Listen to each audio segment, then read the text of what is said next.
Good morning, good people. Good to tune in with you once again for our Wednesday videos. This is the third week of this series that I'm doing on hope during my homilies during this fall. Hope, which is so desperately needed in our time. And the title this weekend is going to be called the Great Reversal, because everything is turned around because of our hope in Jesus Christ, because of his victory on the cross. And what that means in concrete and practical terms is that God specializes in turning the worst events in our lives into something good. Now, it doesn't mean that that justifies the pain and the suffering of tragedies and loss at all. What it does mean is that in everything, God is able to work.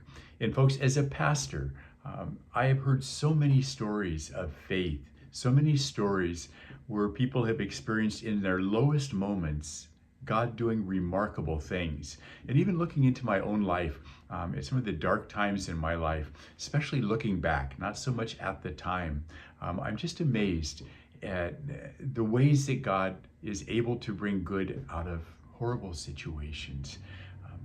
Yesterday, I was driving back from graveside service and coming down Rocky Point Road, and there's a couple of viewpoints up there where you see the valley spread out, and Mount Hood and Mount St. Helens and all their grandeur. And it's that perspective from being up higher that allows you to see things more clearly.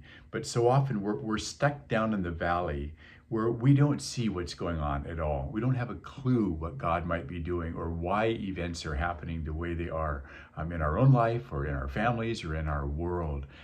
The bigger perspective that we occasionally get glimpses of in our faith is that God is working in all of this, just like God was working in the cross for Jesus Christ. The great reversal, God turns everything around. He's using everything in a way that brings meaning and purpose to us now and for all eternity. So let's hold on to that. Let's remember we don't often have the bigger picture, the bigger perspective. God does. We live in hope and we live in faith always in God. So God bless each of you.